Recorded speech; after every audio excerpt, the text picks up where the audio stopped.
Welcome, everyone, to the third episode of Tales from the Tavern. I'm Dominic, and I'm here with our special guest, Paul Ritchey. Hello. How are you, Paul? I'm just swell. Just swell. Hey, Dom, you did a couple tries at that intro. A couple of the times, I felt like I was hanging out with a guy that might have worked at Knights of the Round, at that old restaurant, at the old Knights of the Round okay. table. I thought you meant the real Knights from the round table, from the round table. You could have traveled through time. You could have been one of those guys. I think you were a medieval times man, though. I was picking that up from the way you were introducing it. It was great. It is done.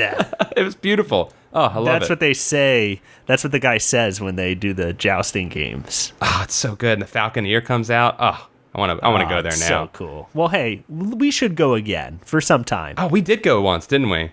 Yeah, we went one time. Last time I went, I got a barbecue rib thrown at me. Did you really? Was I there?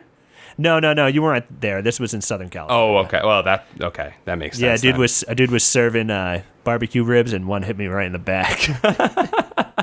Hey, that's the dangers of the medieval times, man. It's the risk you take when you go in there. Yeah, man, we don't have any utensils. Yeah, shit's flying everywhere. It's slipping right out. Hey, so I watched Army of Darkness, and I know you recently watched Army of Darkness too. Yeah. Oh, yeah. I just watched it just before Halloween. Okay, so I haven't watched it in a while. That's an episode of this show. Right there. Oh, Army of Darkness? It is absolutely an episode of this show. And in fact, I saw a joke in there, which was a funny joke that we used in JonTron, and I don't think either of us realized was from that, which was, I've got a bone to pick with you. Oh, yeah. You know what? That had to be just like in our subconscious. Yeah. Because I've watched that movie so many times as a kid, and I just watched it as an adult for the first time the other day, just like you were saying, and the camera work is insane. Like, there's just something always happening. It's so busy. As I was watching it, I was like, you could show this to like a youngish kid, like a 10, 12, 11-year-old, if they were like cool, like to watch that. They're not going to cry. Kids who aren't going to just start crying. Kids who aren't going to be giant wusses about the whole thing, Just going to cry because they don't understand something. They don't understand it. But it has a lot of great jokes and I think a lot of the tone and tempo is very modern. It's like way ahead of its time. It is. It's very fast, and the snap zooms, that montage of snap zooms when they're building this new hand. Yeah, it's just like nonstop. It's so much fun. It's an Edgar Wright, like, probably got a lot of his influence from those types of like moves, like that he did in Evil Dead as well. He did stuff like that. But his is a lot slower and way longer. Like, it goes on for like a whole minute, and you're like, okay, you're still building this thing. All right. But it's awesome because it's shot and it's beautiful and it's shot really well and it's really cool. So you're okay with it going for a full minute. And you know what else you love doing in that movie? Sticking things to the front of the camera and then just moving that camera around. Like with the arrow. Yeah. I love when he shoots the arrow and he like shoots it at the guy and he goes like, and it's just like attached to the front of the camera, like the speeder bike in Star Wars, and you just move the camera so it gives you that cool like motion effect, Super cool, real ingenious. And he uses that throughout. I think he uses that in Spider-Man 2 as well, with Doc Ock's arms and such. Yep, exactly, yep. What I really took from this viewing is that the script, you do not know where the story is going, right? Uh-huh. You know that he's got to go get this book because he's got to go back, but he leaves and then he comes upon a windmill and this insane cartoon sequence occurs. Dude, it's Looney Tunes. It's literally Looney Tunes. Absolutely.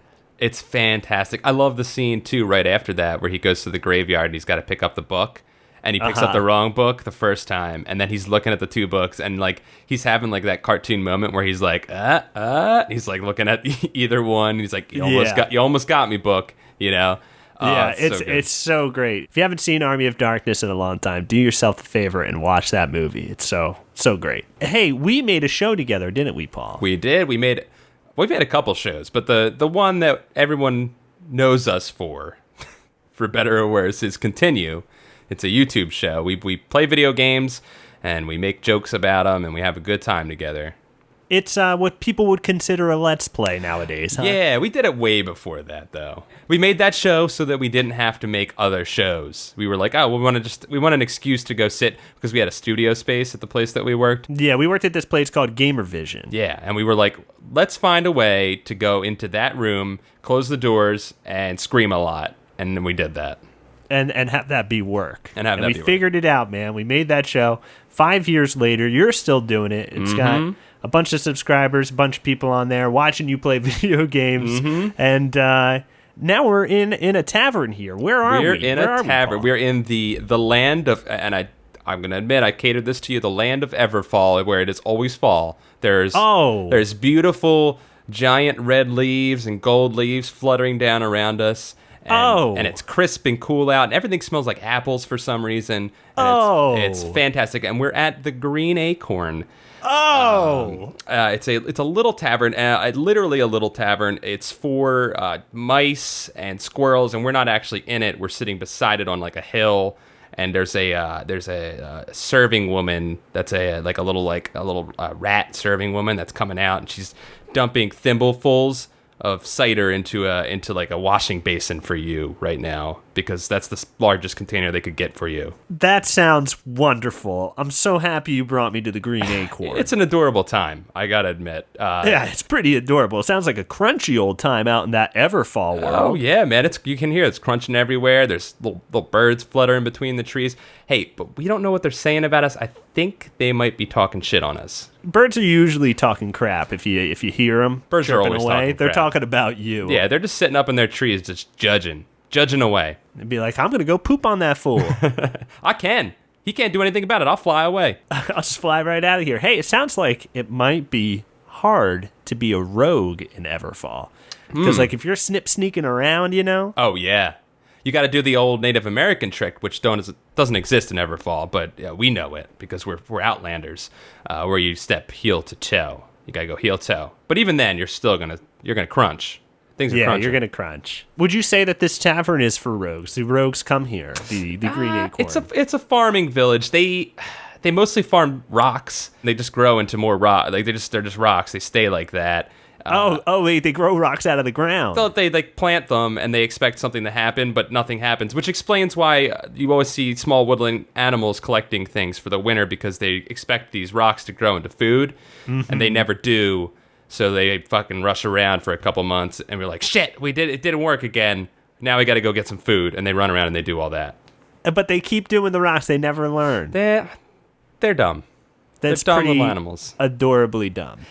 Hey, look. Do you see this inn we're sitting next to? They can do that. If they can pull that off, they're all right. This is a nice inn. It's run well, I have to admit. Yeah. Besides the rock farm, you know.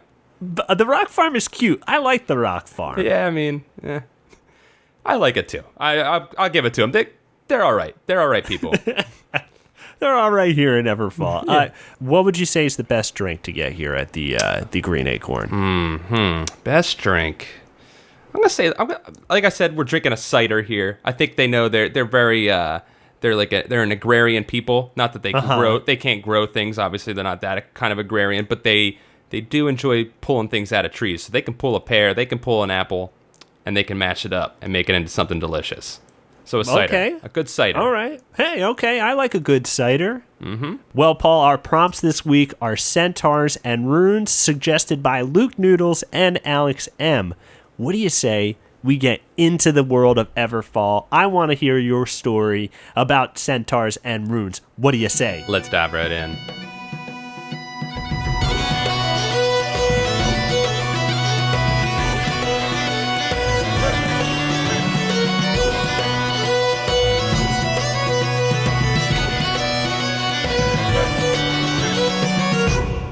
All right, Dom, are you ready for my tale of Centaurs and Runes? I am ready. Let's hear it. All right, are you ready for Scent of a Centaur? Scent of a Centaur. Scent of a Centaur, or, as it's also known, just Centaur, but Centaur. Smells wonderful.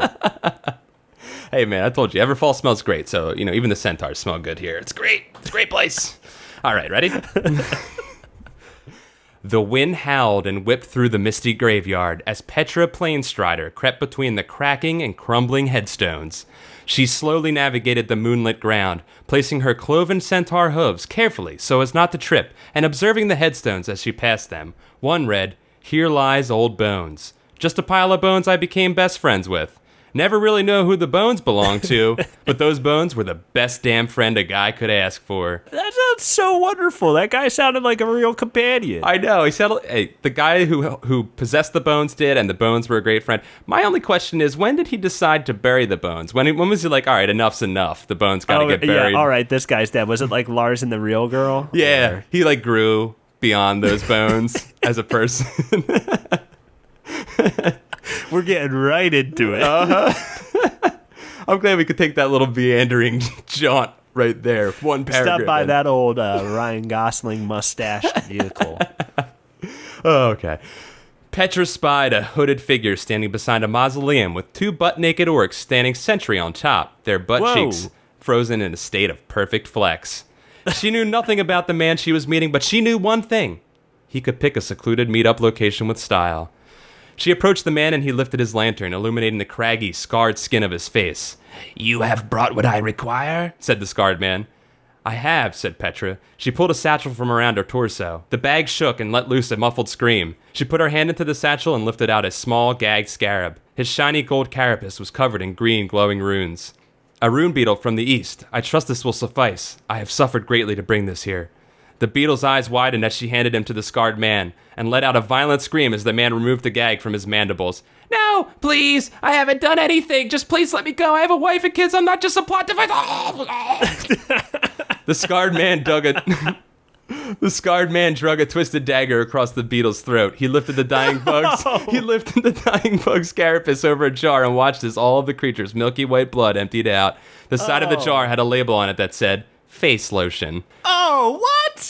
Petra looked at them. These guys are evil. That's an evil guy. These guys are super evil. That's super telling. Hey, you don't know what Hey, this could be all happening for a very good reason, and hey, maybe you'll find out. Okay. Petra looked at the man confused. "So, have you ever thought of, maybe switching the kind of lotion you use?" The man looked up with a sudden jerk, causing his head to fall back to reveal an even grosser, more scarred and desiccated part of his skull. "Why do you ask?" His skin straight up looked like if Freddy Krueger and Emperor Palpatine had a baby. And then that baby grew up and had a baby with Jason Voorhees. And then that baby had grown up and had a baby with a pile of trash. Oh. Just wondering, said Petra. The man adjusted his hood back over his head. "Your offering is satisfactory. For this I present you Death's Wing." He handed her a long, slender bow carved of deep, blood-red wood. The string, a single strand of hair from a black unicorn, seemed to absorb the light into its blackness. "Simply knock and point, and your shot shall land true."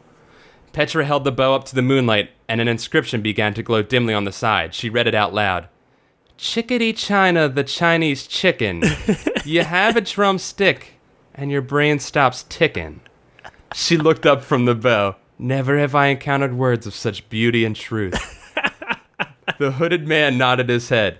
"Yes, quite a mysterious and cryptic phrase, yet suffused with incredible power and meaning. Now I must go and apply this lotion." Petra looked up from the bow. "You're going to go rub that on your junk, right?" The man took a sniff of the jar and then screwed the lid back on. "Oh, yes, absolutely. Good night." He turned and with a swipe of his robe, he disappeared. Petra strapped the bow to her back and cantered out of the graveyard. We have a break. The slow, epic, instrumental part of Master of Puppets begins to play. Now, we must travel back in time. You see, Petra's family had been slaughtered in a vicious rat man attack while they tended their family farm. She had been young, maybe 9 or 10 seasons old. She hid within the tall, unharvested strands of wheat, watching as her father, mother, and siblings had all fallen to the rusty swords and notched axes of the rat man horde. She was the only survivor. She spent months camping in the forest that bordered the old farm, watching as the rat man established a small commune. There had been much turmoil, strife, and bickering over how to divide the spoils and establish the power structure of the newfound Ratman society. Petra waited, expectant of the moment when infighting and mayhem would overtake the Ratman and weaken them. She laughed, knowing that the baser instincts of the Ratmen would lead them to internal squabbles and full-scale riots. Then, and only then, would she strike and take her revenge. But cooler heads prevailed, and the Ratmen overcame their differences and established a well-functioning society that cared for the poor, the sick, the elderly, and the unfortunate. And so Petra waited. She watched as the Ratmen discovered the magic of genetically modifying their produce to generate greater yields and hardier crops. She laughed, knowing that soon the Ratmen would grow fat and disease-ridden from playing God and trifling with matters beyond their understanding. Then, and only then, would she strike and take her revenge. But it turned out that the GMOs were not as harmful as the Ratmen media had portrayed them to be. Through moderation, careful dietary planning, and a mayoral mandated childhood fitness program, the Ratman Society grew into a healthy, mange-free society of alpha rats. Oh. Yeah, very nice for them. Yeah, not so bad. Still, Petra waited. She watched as the now peaceful and healthy Ratmen established a free market society where the average rat could vote with their golden rat bucks. She laughed, knowing that soon greed would run rampant, and an ever-powerful but exclusive oligarchy would establish itself and ensnare the populace through wage slavery. Soon the populace would grow angry and riotous, and a popular uprising would be made possible. Then, and only then, would she strike and take her revenge. And well, shit, that actually did happen. But what Petra didn't count on was for the Ratman oligarchy to purchase guns from the Dark Dwarves and establish private military corporations, and then go on to dull the minds of the lesser rats with alcohol and recreational blood sport events like Cheeseball. Oh, Cheeseball. Cheeseball. Cheeseball gets them every time, man. Oh, they can't say no to that. Dude, it's two things they love, balls and cheese. It's perfect. It's perfect. Petra could wait no longer, but she could also not strike. She would have to build her power externally and take her vengeance upon the Ratmen by force. Now we're back to the real aggressive, down-picking heavy part of Master of Puppets. Petra was leading a band of sand warrior mercenaries through some old ruins, and they were myrtleizing the shit out of some bloodthirsty orcs who had just arrived at the same time as them to pillage a tomb of a former magical carpet magnate. You could tell Petra had become a cold and detached because she was slicing dudes' guts open with her badass jeweled scimitar, and then she just wiped the blood off without betraying any emotion, and continued killing more dudes like she didn't give a frick about taking another sentient being's life. Oh. Petra's life centered around murdering and pillaging for money in an attempt to accrue power, which spiraled into drug use as she realized she had sunk as low as the creatures she had sworn vengeance upon. She'd spend most nights in opium dens, and yeah, you're probably starting to wonder, hey, is she even in control anymore? Or is the drug in control of her? Holy shit, Master of Puppets is the perfect song to portray her downward spiral. And she would have lost herself if she hadn't stumbled upon Turnip, the friendly pumpkin man who nursed her through the long and arduous withdrawal from opium addiction and also taught her how to dance the Cotton Eye Joe, a line dance, which, if this were a movie, would be both a heartwarming and laugh-a-minute scene. Oh, yes, it would be. What is the pumpkin man's name again? His name's Turnip. Turnip. He's a good guy. He taught her how to line dance, and he got her over opium. It's great. Everfall is a magical place. Isn't it truly? He wasn't grown by no mice. I'll tell you that much. Oh, well, definitely not. He's not a rock. No, he's no kid. rock. He's no rock farm. No rock farm pumpkin there. No rock farm son, that's what he says. I ain't no rock farm son. I ain't no rock farm son. It was on a peaceful archaeological excursion that she and Turnip had discovered the mythical rune beetle, which, legend told, could be traded in the right markets for relics of incredible power. Turnip and Petra fought throughout the entire night. Turnip tried in vain to convince Petra that she was letting her anger and repressed emotions lead her directly back into the path of self-destruction that she had only recently escaped. The argument itself spiraled out of control, and Petra walked out in frustration. The next morning she returned to find her room ransacked. The beds were overturned, trunks torn asunder, and clothes scattered recklessly about. But the sight that sunk Petra to her knees was the body of Turnip, splayed out in the center of the floor. He had been decapitated, his head placed on top of his viney body. A note nailed into it. It read, "We know what you have," and was marked with the sigil of the Ratmen. Petra was numb, rocking back and forth, tears streaming from her eyes, with Turnip's head between her arms. She leaned in and whispered, "Where did you come from? Where did you go? Where did you come from, Cotton Eye Joe?" We have another break. We cut back, and the opening chords of Raining Blood begin to play. The double bass kicks in. Petra rode to the top of a hill, overlooking the Ratman city, which rested upon the land that once contained her family's farm. An army was at her back, flying banners with the pumpkin head sigil emblazoned on the field of flames. She carried a banner in one hand, Deathwing raised above her head in another. She galloped back and forth before her troops and shouted, "Brothers and sisters, I will not sugarcoat this. This forthcoming battle will be bad. You all stand a very high probability of dying." Petra surveyed the ranks of her armies. "You, what is your name?" Petra pointed at a small squirrel in full plate mail standing at the front of her vanguard. He held a pike that was 4 times as tall as him. "Nelson," he responded with a squeak. Petra nodded. "Take Nelson here. He stands as good a chance as anyone of dying. Maybe more because he is small and he could be crushed rather easily. It's gonna be batshit insane out there. Just spears, swords, heavy objects flying everywhere. A genuine obstacle course of death." Petra trotted off, leaving the diminutive mouse chattering in his heavy armor. But if you should survive the numbers game, there is an entire city to plunder beyond those gates. Banks, shops, homes, all brimming with valuables and foods and booze. And hey, you're all adults. I'm not going to babysit you. It'll be like supermarket sweep up in there. Go nuts. Petra's army erupted in a bloodthirsty cheer. She raised Deathwing to the sky, galloped back and forth across the vanguard's front line. So I ask of you, follow me to your possible death for tons of free shit. With me! With me! And with that, Petra rode forward toward the ranks of the Ratman horde. Her mercenary army roared in on a wave of adrenaline and met a host of Ratmen in pitched battle. The Ratman city burned within the hour. But Petra had learned of mercy and redemption from her experiences with Turnip, and because of this, she did not put every Ratman to the sword as she had dreamed and fantasized for much of her life. No, Petra integrated herself into their society, and together they built a new home. She even took a Ratman for her husband, and together they had many children, permanently cementing the peace between the once warring races. A peace that lasted a lifetime. Petra's oldest son sat at the side of her deathbed, holding his mother's hand. She had just passed, and he watched as a smile broadened across her face, and the room had illuminated as she released her mortal coil. Her head advisor and closest friend, a pumpkin man named Pumpkin Man, approached and placed his hand on her son's shoulder. Turnip 2, your mother was a great woman, both wise and courageous. You should be proud to carry on her line. Turnip 2 looked up at him, a single tear on his cheek. I am proud, Pumpkin Man. I am very proud. He looked at his mother once more. She said something right before she died. I'm not sure I understand it. What is it, my boy? It was Chickadee China, the Chinese chicken. You have a drumstick, and your brain stops ticking. Turnip 2 sniffled and wiped a tear from his face. I'm not sure what it means, but it sounded so beautiful. I shall remember her by those words. Forever. The end. Oh, man, that was a lifetime. That was a full life. Yeah, that was one full fantasy life that we heard. Mm-hmm. Petra, almost from beginning to end there. Almost from beginning to end. From beginning to where it mattered, to the end. The end. Hey, and she I truly gotta was, say, man, she truly was a centaur. It truly was the scent of a centaur in here. I mean, if you couldn't smell her bravery and vengeance, her bloodlust, yeah, it was great. But she came too. She learned her lesson. Mm-hmm. She had with a little help from her friends, with a little death from her friend. Turnip. Poor Turnip. Hey, but he lived on in Turnip too. Her son. Oh, her son Turnip 2, the Ratman centaur. Yeah. The Ratman. What is that? What did the kids look like exactly? I tried to picture that in my head, and it was just too disgusting. So I didn't want to think about it. You got to leave that up to the audience sometimes. Yeah. Hey, the audience. Hey, you want to draw up a centaur Ratman? It'd be interesting to see what that looks like. Tweet it at Paul Ritchey on Twitter.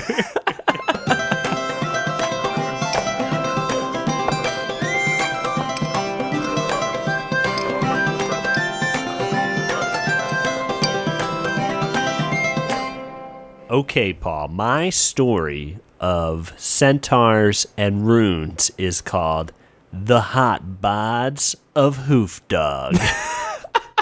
Hoof Dog? Hoof Dog. Oh, I want to learn about Hoof Dog. Go. That's DAWG. Oh, okay. I do. It was a cool fall evening in Orkspire, and in the autumn grove of Hoof Dog, his centaur clan was celebrating the fall equinox by making as much merry as possible. This year, the equinox just so happened to fall upon Torn Up Tuesday, the weekly centaur workout party. Merry was being making, and muscles were being taken to the next level. I was so confused for a moment. And so, it was a rowdy night. What a Man by Salt and Pepper was being played on a wooden flute. That's the only song that could be playing. Woodland Life, shouted a centaur, cheering on his main man, Ozthorn, as he curled awesome colored rocks.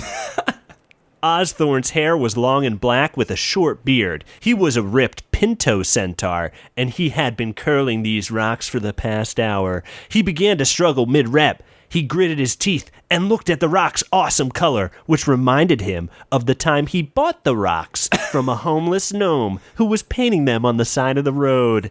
This gave him the power that he needed to finish the rep. Osthorn dropped the rocks, then high-fived the other centaur, whose name was DCX, which stood for Dark Centaur X. Yo, is he gonna rap? I want to hear him rap. I will spoil. He doesn't rap in this story. He does rap, though. I know he does. But he does. He will. Yeah.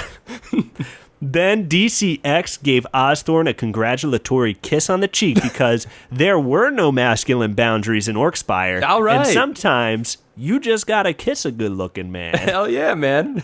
Especially when that song's playing, you're like, oh my God, my hot friend just got done this hot set. Oh, what a man. What a man in front of me. What a man indeed. Mwah.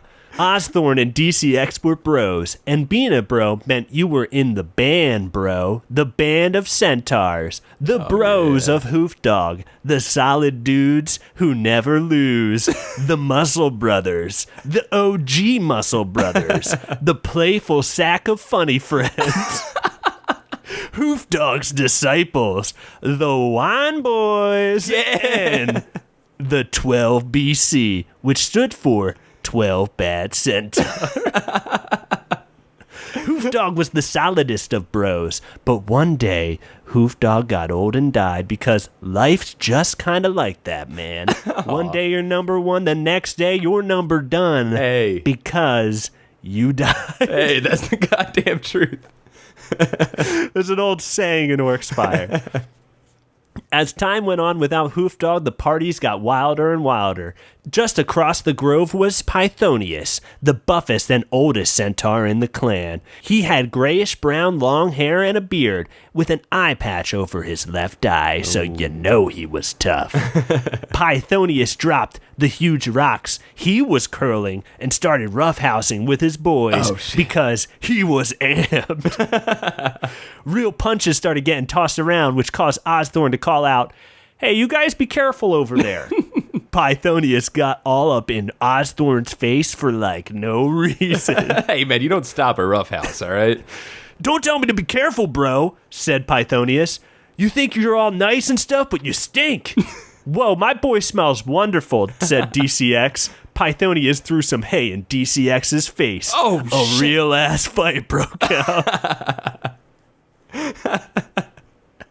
"Whoa," shouted Osthorn, breaking up the fight. "This is between us, Pythonius. If you have a problem with me, we can settle this in Poust." Poust was short for punch jousting, which is exactly what it sounds like.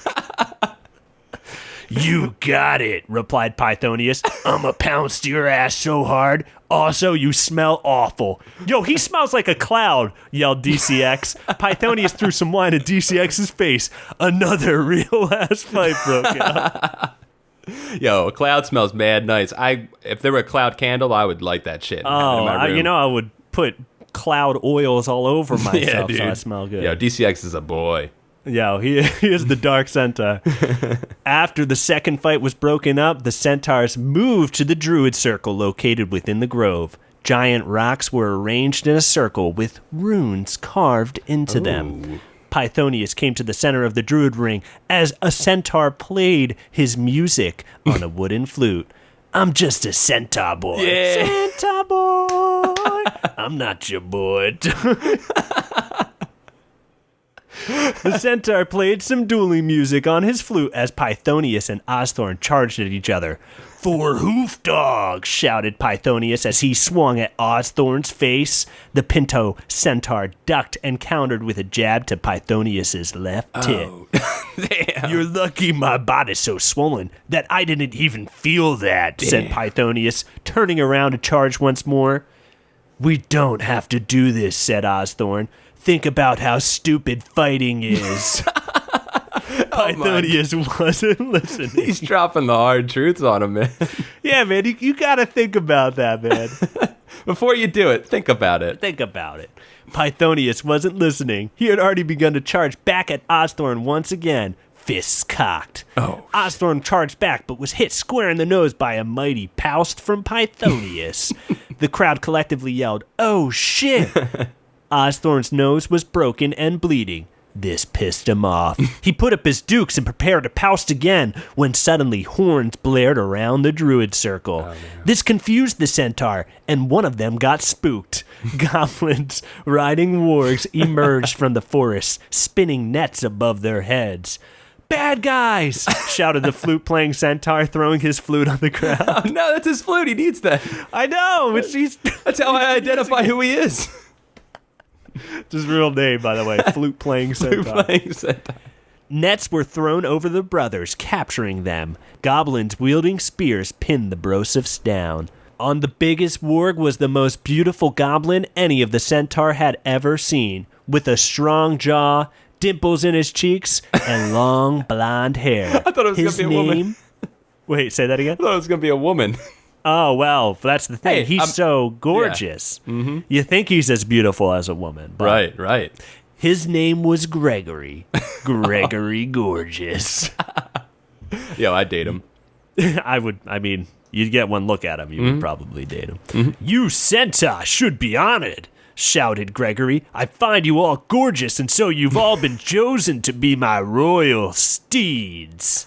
His beauty was his power. Gregory was able to charm any goblin into working for him, though he only rode with the most beautiful warriors. "You shall live in beautiful meadows and feed on lush golden hay while serving me," continued Gregory as he paced around the circle, inspecting each centaur. Just then, the moon set over the druid circle as the runes carved into the rocks began to glow white, as did Osthorn's eyes. Oh. He tore the net covering him open like a Hulkamania t-shirt as this song played. "You are the chosen bro. I don't even know. I don't even fucking know why." It's beautiful. "Seize the hot glowing one," shouted the most beautiful goblin from his warg. Goblins wielding spears surrounded Osthorn, but this just pissed him off. He kicked up a nearby rock, caught it midair, and squeezed it. Electricity pulsed around his fists. Then he threw a lightning rock right through a goblin, who was shocked to a crisp and died. Oh my God.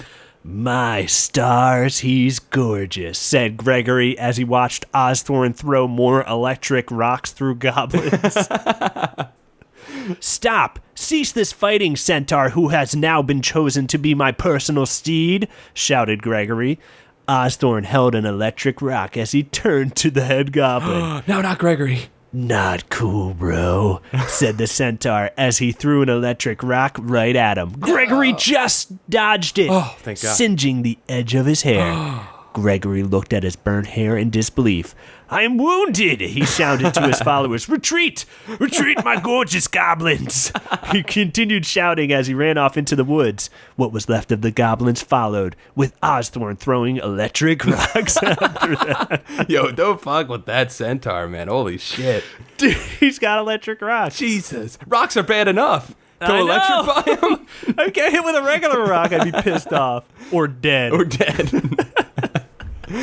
Osthorn freed his brothers from their temporary imprisonment when suddenly lightning struck the center of the druid circle. When the smoke cleared, standing before them was a shirtless man in a purple hooded robe, with a staff in one hand and a sword in the other. Oh. He had long, curly blonde hair that looked downright majestic, with a hunky 5 o'clock shadow. His bod was ripped as well. The centaurs all gave him props. Was he just standing there with like a fucking open purple robe and it's just bods just hanging out? Yeah, like he's just kind of standing there with his sword and staff and his like hot bod like perfectly shadowed by the moonlight. Yeah, twinkling in the light. Yeah, there was some stardust falling off it. Yeah, man, he's a wild. We'll add that. Yeah. "Osthorn, you are the chosen bro," spoke the man. "You are just the solidest dude, and now you must lead the 12 BC. "Who are you?" asked the chosen bro. My name is Rick Allclass. I am a powerful wizard, rogue, druid, warrior, magician, etc., etc. Some call me the Walker of Orkspire, but I usually fly. So this isn't a great name for me, but it is mine. Osthorn, you now have the power of electric rocks. You must use this power to protect all that is good in this world. Oh my god. Rick put his dragon-shaped wooden pipe up to his lip and took a toke of that old Toby. Oh, yeah. Then he clanged his sword and staff together, making a sword staff, and flew the fuck out of there. Did he fly out on the sword staff? Maybe. Maybe. People aren't really sure. People say both ways. That's just awesome enough. It was just one of those mythical moments. Whatever the chosen bro asks, said Pythonius as the camera dollied around Osthorn to reveal him, shall be my duty. Yes! Stand, brother, said the chosen bro as he walked to Pythonius and gave him a big hug and a kiss. All the centaur clapped and stomped their hooves. I will lead us to protect these lands, said the chosen bro. But tonight we party because it's still the fall equinox, baby. Then he dropped down and took a wicked rip from a stump bong. All the centaur cheered. The end. Oh my god. There's just a fucking primed bong stump just ready at all times. Oh yeah, dude, it was loaded with the oldest of Toby. The Toby just grows up in it. You just have to light it and it just regrows in there. Yeah, dude, it's kind of magical because that's how my land is. Yo, I love that he can throw lightning rocks from now on whenever he wants. Yeah, dude, he's the chosen bro. His eyes glows and he can throw lightning rocks. Electric rocks.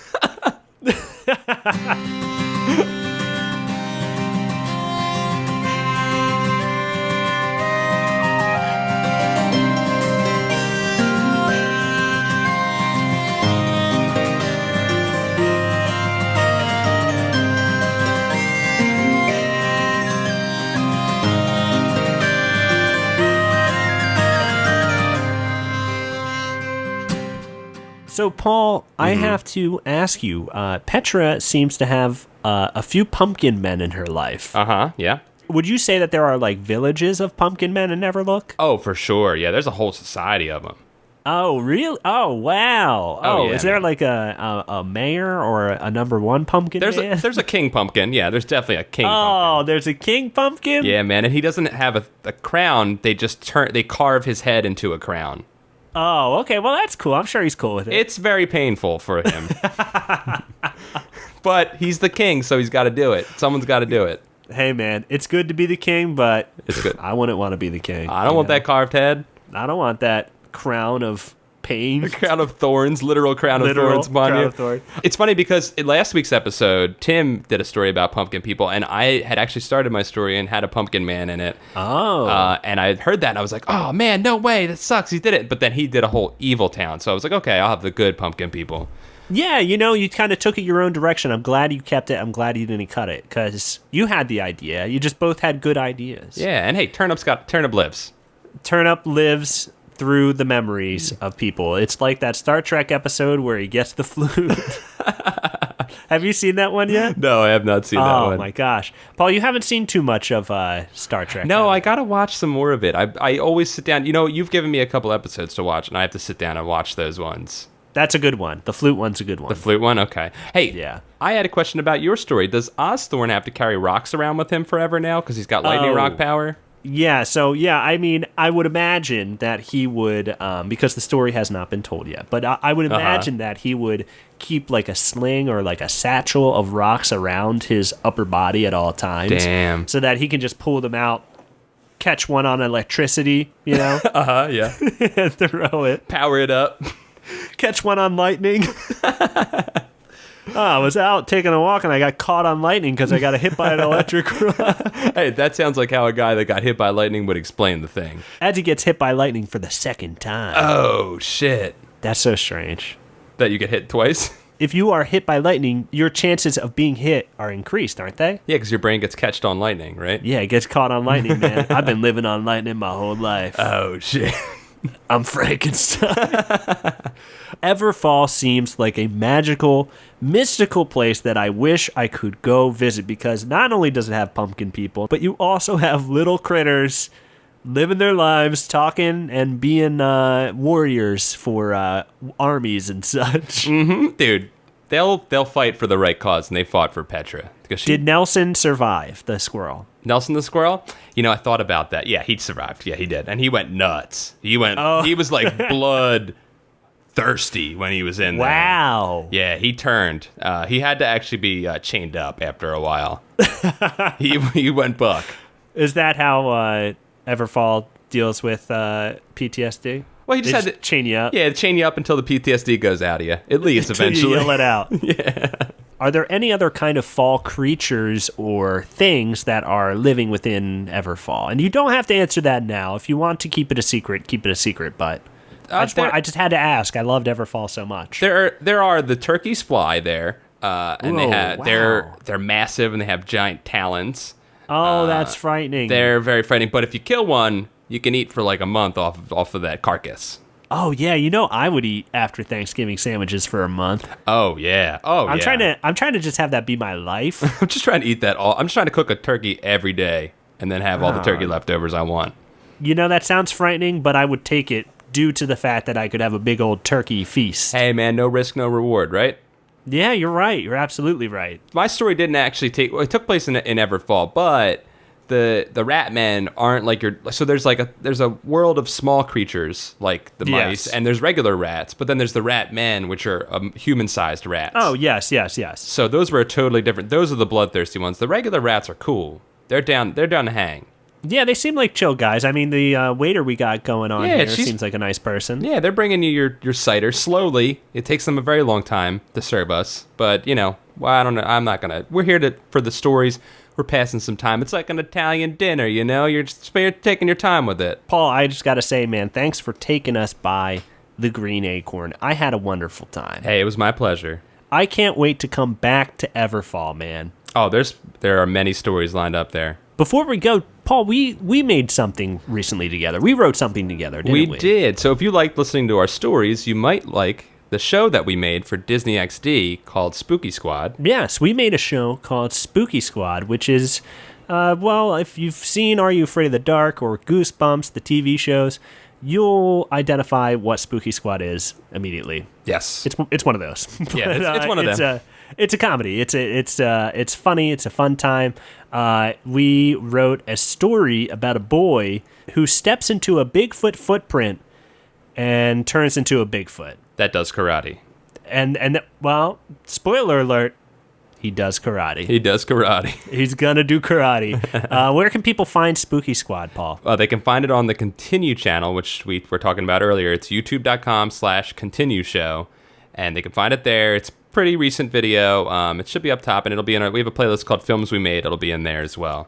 If you just do a Google search of Spooky Squad, it will come up, but the first result will be a League of Legends video. Probably should have done some SEO checking before we did that. As Paul said, if you enjoyed Paul's story, if you enjoyed my story, we wrote that together, so it's a pretty good in between. Yeah, it's got all the hallmarks of us writing. Guys, Tales from the Tavern is now on Twitter and Facebook. You can find us on Twitter at TFTTpod and on Facebook at facebook.com/TFTTpod. Gonna use all the same ones, all the same name. Tales from the Tavern is also now on iTunes. If you do a search in iTunes for Tales from the Tavern, it'll come up. Go ahead and subscribe if you want to get new episodes right in iTunes. And if you want to help out the show, go ahead and leave an iTunes review. Let us know what you think. I've got a review here I'm going to read by Lank Lady Lumps. It's called Pull Up a Chair and Prepare Your Butts. They write, "This is a great way to get digestible fantasy comedy stories. As long as the guests keep bringing the fun tales and Dom keeps rocking the tavern, I'll be listening." Thank you, Lanky Lady Lumps, for leaving that review. Lanky Lady Lumps. Paul, you had a review you wanted to read? I got one. It's from Mr. Birchman, And it says, Mr. Birchman, it sounds like a teacher. I don't know if I like it. It sounds like a woodshop teacher, and I already hold him in high regard. Yeah, he's got his qualifications are met. Like I'm like, that guy knows his wood. He's birch. He's a man of birch. He's a man of birch. He says, fantasy tales for the ages. If you like fantasy and humor, there's no reason to not listen to this podcast. Whoa, that was a wonderful review. A wonderful review with a crazy double negative in it that ended up being good. It came out in our favor. Yeah, well, that's the great thing about double negatives is that you start off and you're like, the person's like, okay, a negative. And then they say, oh, wait, a second negative. Oh, it was a nice thing. Yeah, it's beautiful. It's great when you can pull it off. And Mr. Birchman did. Hey, knows his wood, knows his double negatives. I like this guy. He knows his podcast, too. He picked this one. Thank you for listening. And thank you all for listening. Thank you, Paul, for introducing us to Everfall. Absolutely. I can't wait to go back, man. Yeah, I'm excited to take you guys there. And hey, there's no saying that we won't drop in on Petra at some other point in our life. Or even Turnip. Maybe we'll see Turnip. Oh, man. Oh, my gosh. Or Nelson. Or Nelson. Nelson spinoff. Oh, ooh. I can't wait to get that Nelson spinoff. And before we go, Paul, how do people in Everfall say goodbye to one another? They say, a toodaloo. A toodaloo? That's what they say? Mm-hmm, that's what they say, a toodaloo. Is that what Petra said on her deathbed right before she died after she said the Chinese chicken thing? Yeah, she might have whispered that under her breath. I don't think Turnip 2 heard that. Toodaloo. A toodaloo. Pumpkin man. Pumpkin man. Did she just say attitude? Did she say that I have an attitude about her dying? Because I don't. Oh, no. Is that what she thought before she died? Oh, did I make her last moment horrible? Oh, man. Oh, no.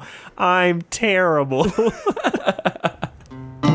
Thanks, everyone, for listening. Toodaloo. We'll see you next week. A toodaloo.